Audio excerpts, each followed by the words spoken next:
Hey guys, this is a 1080p gaming PC for just $350. And all I had to do was get two components and put them together. So listen up because you guys might be able to do this for cheaper. First, the desktop. This is a Dell Optiplex 5060 with a Core i7-8700. 6 cores, 12 threads at a base of 3.2 GHz and a max boost of 4.6 GHz. It also has 8 GB of DDR4 RAM in a single stick and a 256 GB SATA SSD. So basically it's your average business desktop with a very powerful CPU. Second, the AMD RX 6400. This little guy is a bit of a monster if you consider the fact that it's a low profile, single slot graphics card which uses between 35 to 45 watts and competes with the GTX 1650. However, I did pay $150 for it, so that's a bit expensive. If you guys want to save money, go with a bigger desktop and get a used GTX 1650 for about $100. Now let's put them together. Now all we have to do is open the cover, and then we get the graphics card and we put it into the PCIe Express slot. First we have to lift this, put it in. Give me 1 second. We're gonna pop in there. Oh, I may have messed this up. And the back seems to want to go in, but not the front. Okay, there we go. Close this up and put the cover back on, and we are done. Oh, there we go.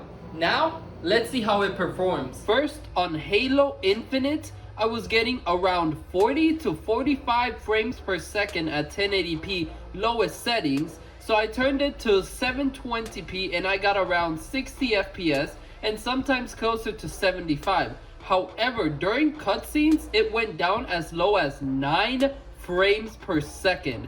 That was crazy, but at least it was only during cutscenes where I didn't have to do anything. As for Forza Horizon 5, that went much smoother with its built-in benchmark. At 1080p low, it got 60 FPS, and at very low, it did 92 FPS. The only issue I saw was the RAM. The game kept asking for 12 gigs, so I'd say we need an upgrade to 16 gigs.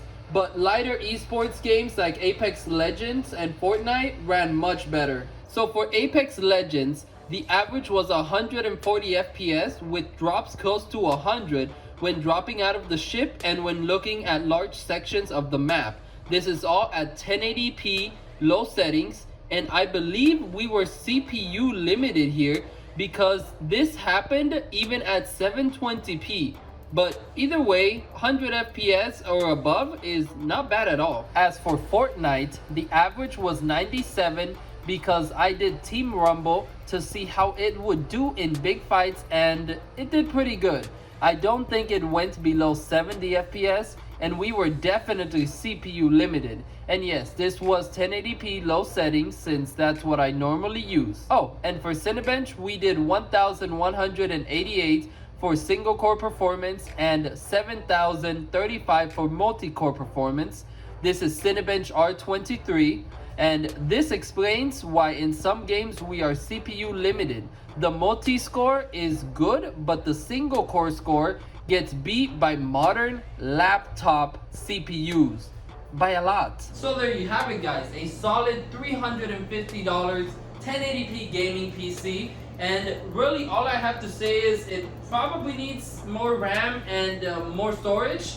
And aside from that, the stock fan gets super loud for no reason at all. When gaming, the CPU doesn't go above 70 degrees Celsius, and the stock fan sounds like a jet engine's trying to take off. But aside from that, you could probably get this for a little cheaper if you went with a full-size desktop and a used GTX 1650. But honestly, this is a really good computer. It could probably even handle content creation, video editing, and Twitch streaming. But that's it. Bye-bye.